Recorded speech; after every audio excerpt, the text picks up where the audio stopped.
पिलामाने भूगोल शिक्षा कार्यक्रम को तुम समस्त को स्वागत। आमे आलोचना करुले या पूर्वर नवम श्रेणीर प्रसंग थिला भारतर प्राकृतिक विभागर प्रथम भाग सारी एबे आलोचना करिवा द्वितीय भाग। ये द्वितीय भाग आलोचना कला बेले जो प्राकृतिक विभाग 6 भागरे विभक्त तादेरु गोटे भाग सरीथिला उत्तरस्थ पार्वत्यांचल। वर्तमान आमे पढ़िबा उत्तरस्थ विशाल समतल भूमि। या पूर्वर तुमको मु सूचना देइथिली पूर्व क्लास रे सिंधु गंगा ब्रह्मपुत्र नदीर पटुमाटी द्वारा यही विशाल समतल भूमि गठित होइछि। यार दैर्घ्य 2500 किलोमीटर, प्रस्थ होउछि 240 रु 320 किलोमीटर मध्य स्थल विशेष रे कोठी 240 अप टू 320 पर्यंत। यार क्षेत्रफल होउछि 7 लाख वर्ग किलोमीटर, जहाँ भारतर शस्य श्यामला क्षेत्र तमे देखुछ पिले छवि उपलब्ध होउछि। गंगा नदी प्रवाहित होइछि। गंगा नदी कूलरे विभिन्न शस्य श्यामला क्षेत्र विभिन्न प्रकार फसल होइछि, जहाको भारतर शस्यागार बोली कहा जाए। तापरे आमे देखिबा पश्चिम रु पूर्व को यही विशाल समतल भूमि को 3 भागरे विभक्त करा जाइछि। प्रथम भाग है पंजाब समतल भूमि। पंजाब और हरियाणा राज्य रे अवस्थित सिंधु नदीर 5टी उपनदी। से 5टी उपनदी ना होची झेलम, चेनाब, रावी, बेयास, सतलेज अववाहिका अंचल। ये 5टी उपनदीर पटुमाटी रे अंचल गठित होइथिबारु पंच नदीर आब बा जल होइथिबारु से स्थानर ना बा से राज्यर ना होइछि पंजाब। पंच आब बा आब माने जल, तेणु पंजाब ता ना होइछि। ए पंजाब शस्य श्यामला क्षेत्र, कारण 5टी नदीर जलसेचन प्रक्रिया रे बा जल प्रवाहित होउथिबारु ए अंचल शस्य श्यामला अंचल। ये नदी अववाहिका मुख्यतः उपनदी। या परे आमे देखिबा जेहेतु नदी संपर्क रे आसी जाइछि 3टी मुख्य नदी, गोटे सिंधु नदी, गोटे गंगा नदी, गोटे ब्रह्मपुत्र नदीर पटुमाटी रे गठित होइछि किए उत्तरस्थ विशाल समतल भूमि।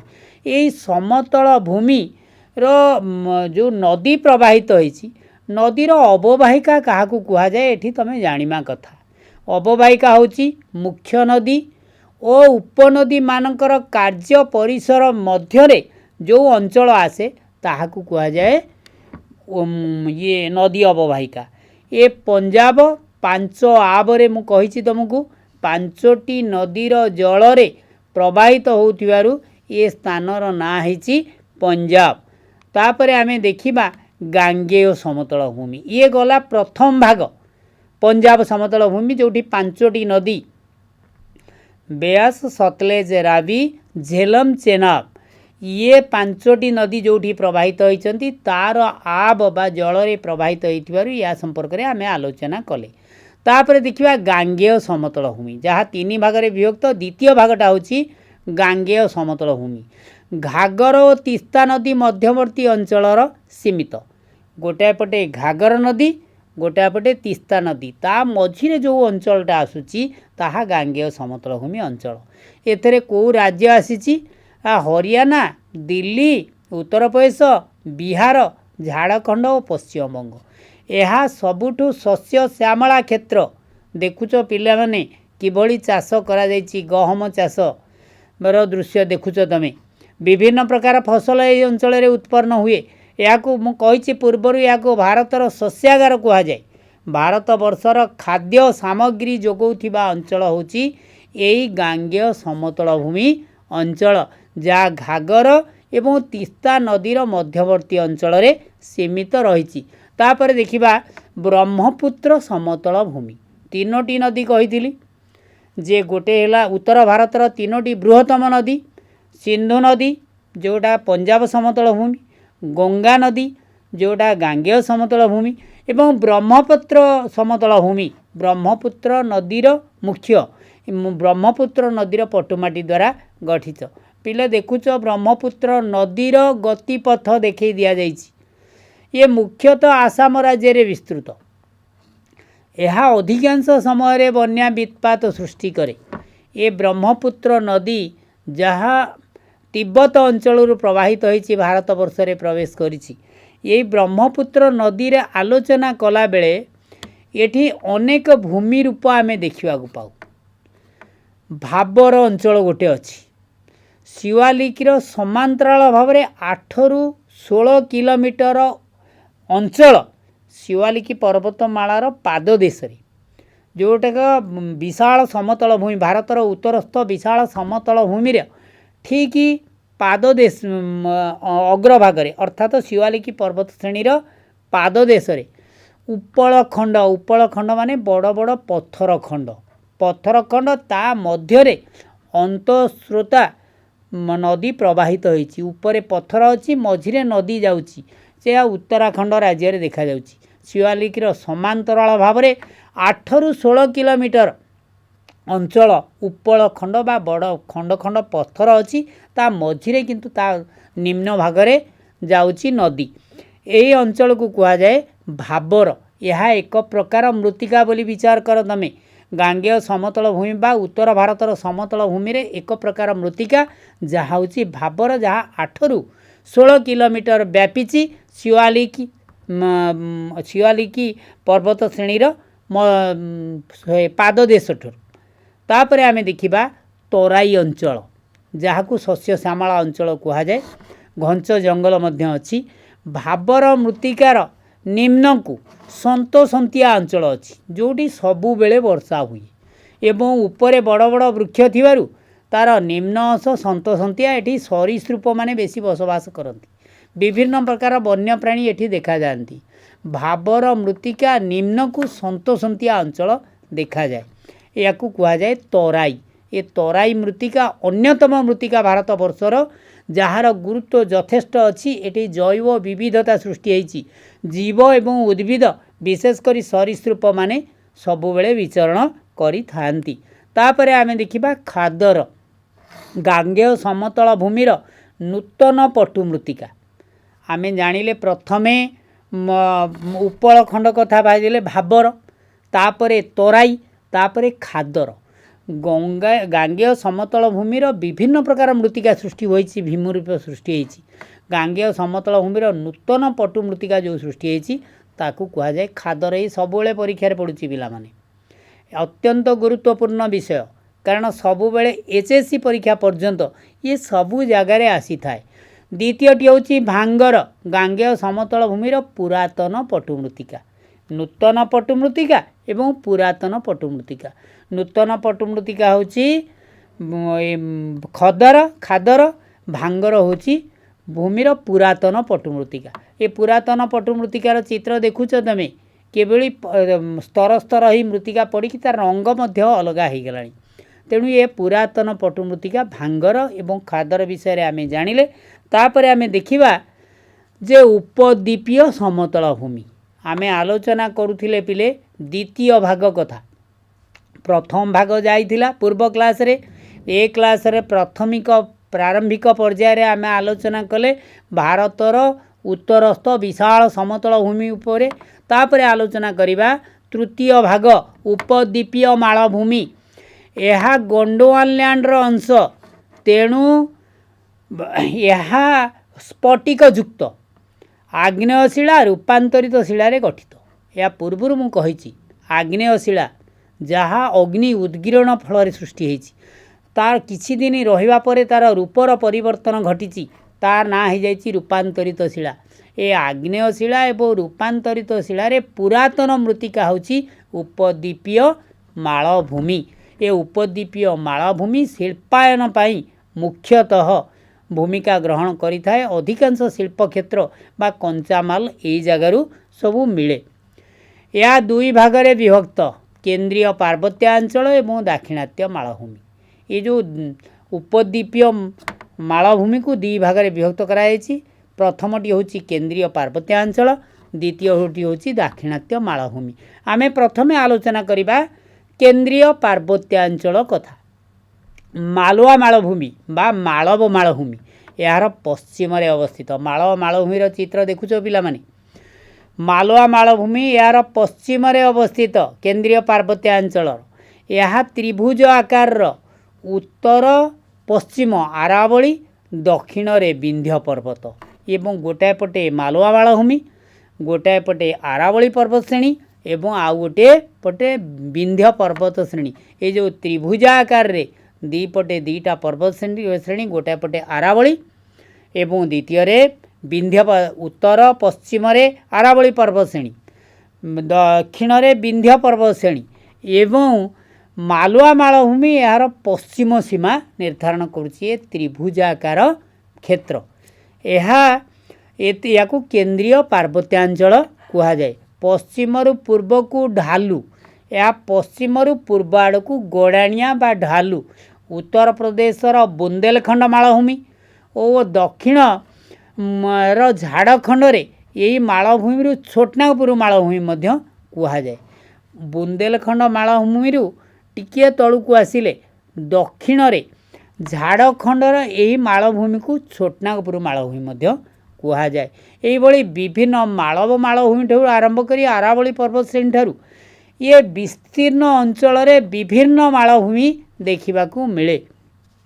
ମାଳବ ମାଳଭୂମି ଠାରୁ ଛୋଟନାଗପୁର ମାଳଭୂମି ପର୍ଯ୍ୟନ୍ତ। ତାପରେ ଆମେ ଦେଖିବା ଦାକ୍ଷିଣାତ୍ୟ ମାଳଭୂମି। ଇଏ ଗୋଟିଏ ଭାଗ ଗଲା ପିଲେ। ଗୋଟିଏ ଭାଗକୁ ଦୁଇ ଭାଗରେ ବିଭକ୍ତ କରାଯାଇଥିଲା। ଗୋଟିଏ କେନ୍ଦ୍ରୀୟ ପାର୍ବତ୍ୟାଞ୍ଚଳ ଆମେ ଆଲୋଚନା କଲେ। ତାପରେ ଦାକ୍ଷିଣାତ୍ୟ ମାଳଭୂମି କଥା ଆଲୋଚନା କରିବା। ଦାକ୍ଷିଣାତ୍ୟ ମାଳଭୂମି ଗୋଟିଏ ତ୍ରିଭୁଜାକାର କ୍ଷେତ୍ର।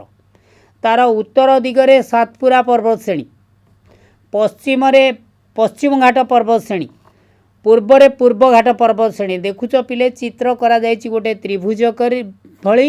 ଉପରଟା ଓସାରିଆ ଉତ୍ତର ପଟ ଏବଂ ପୂର୍ବପଟ ପଶ୍ଚିମ ପଟ ଏବଂ ତିନି ଦିଗକୁ ନିର୍ଣ୍ଣାୟକ ସ୍ଥାନ ଦେଇଛି।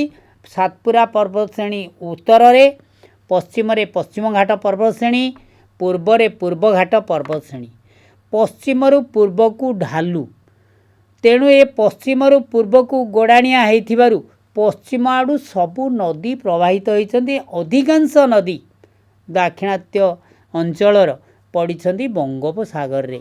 ପଶ୍ଚିମରୁ ପୂର୍ବରୁ ଢାଲୁ ହୋଇଥିବାରୁ ଅମରକଣ୍ଟକ ମହୀଶୂର ମାଳଭୂମି ଏହାର ଅଂଶ ଏକ ଫାଟ ଦ୍ୱାରା ଛୋଟନାଗପୁର ମାଳଭୂମିରୁ ପୃଥକ ହୋଇଛି।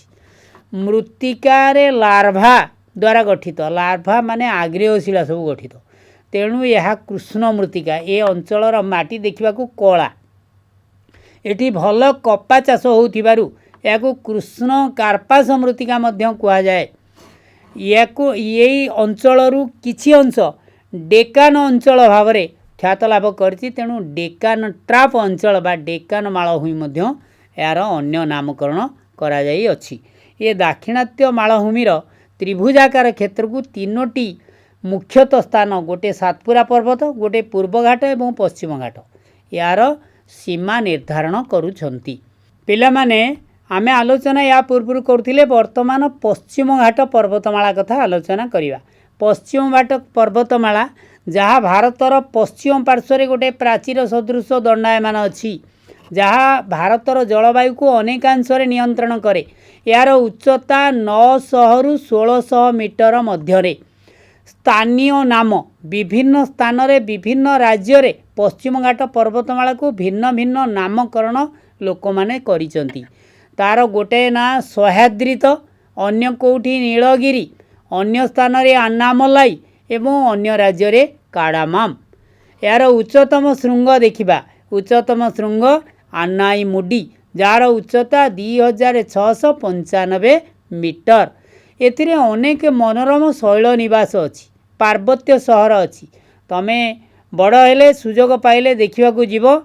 କୋଡ଼ାଇ କେନାଲ, ଏହା ତାମିଲନାଡ଼ୁର ଅତ୍ୟନ୍ତ ମନୋରମ ସ୍ଥାନ। ପଞ୍ଚମାରୀ ବା ପଞ୍ଚମଢ଼ୀ, ଯେଉଁଠି ବିଭିନ୍ନ ପ୍ରକାର ସବୁ ଟ୍ରେନିଂ ସେଣ୍ଟର ଭାରତ ସରକାରଙ୍କର ଅଛି।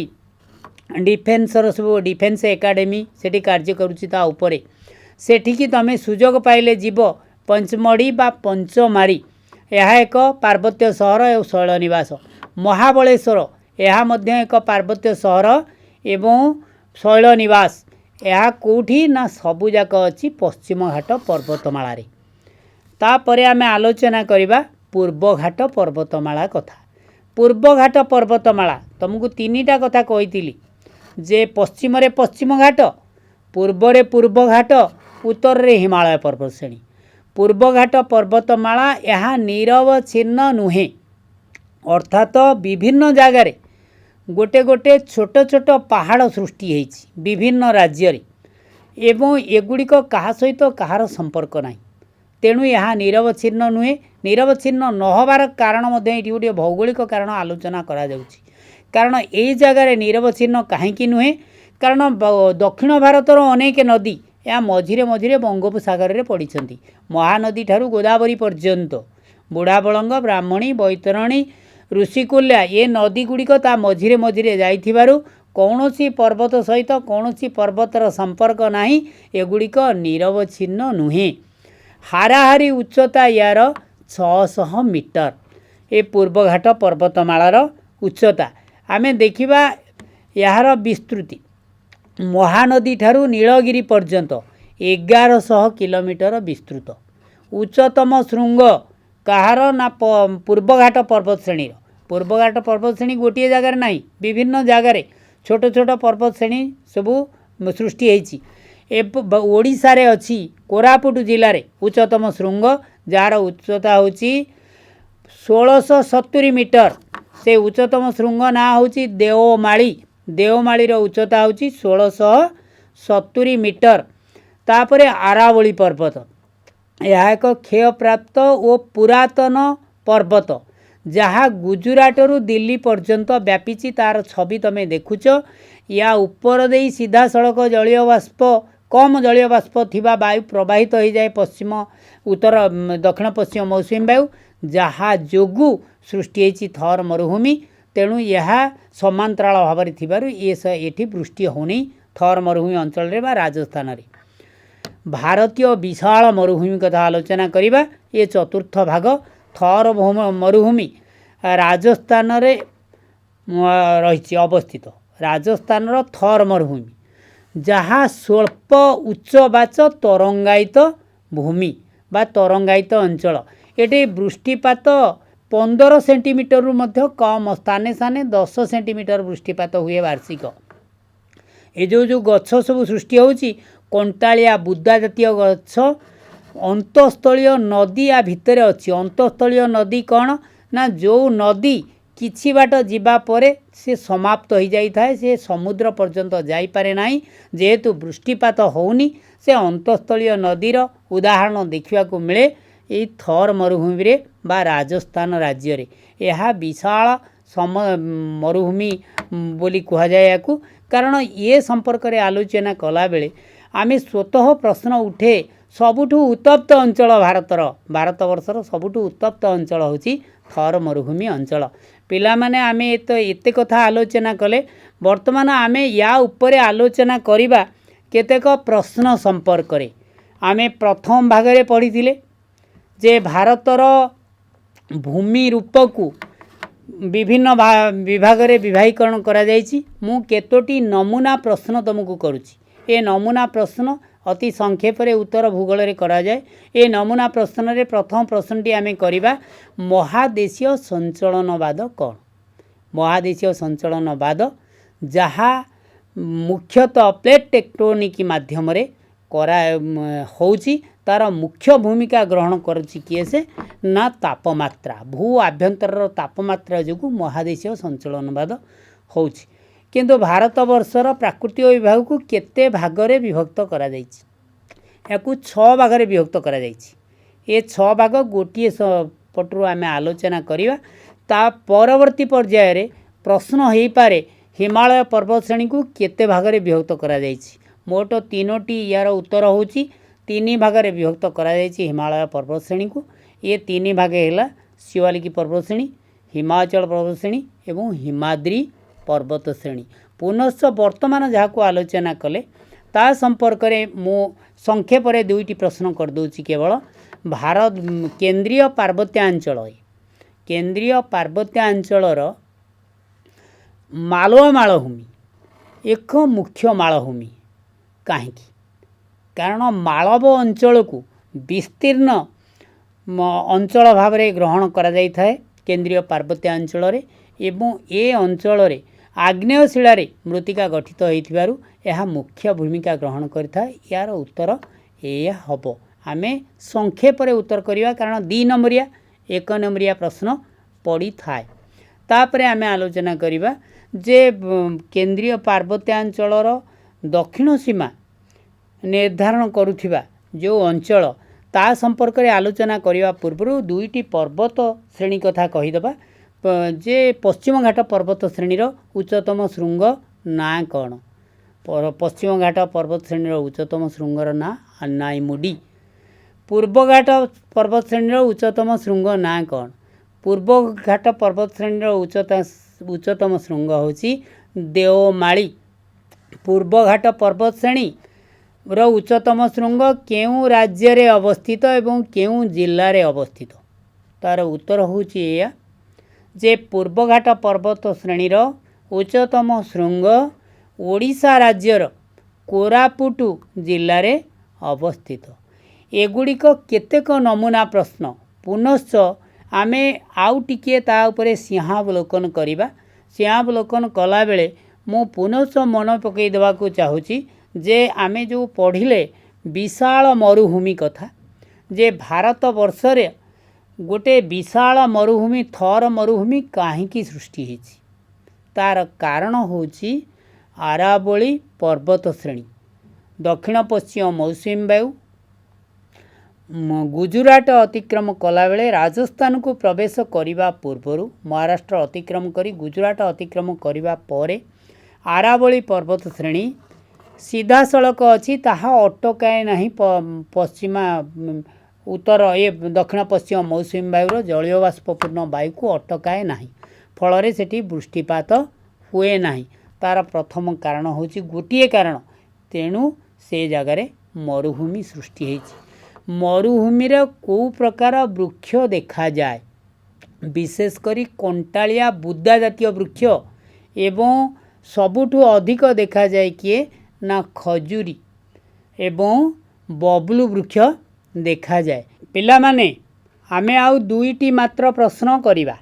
दुईटी प्रश्नरू गांगेय उपत्यकारे मिलुथिबा उपलब्ध हेउथिबा भाबर मृत्तिका कौन।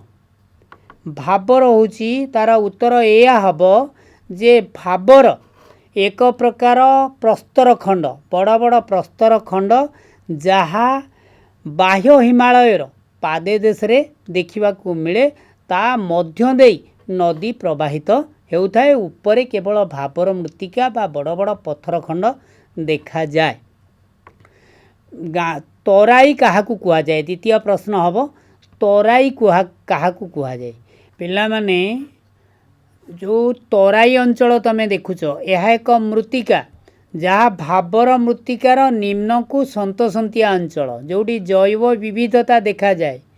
सेठी केवल सरीसृप रुहंती ता नुहे सेठी गंडा गयल विभिन्न जीवजंतु को देखा मिले। तम आखि आगे चित्र देखुच गंडा किभली जाउची से जंगल भितर कारण घंच जंगल वृष्टिपात प्रचुर हुए तलटा सन्तसंतिया थाए तेणु विभिन्न प्रकार जीवजंतु देखा जाती।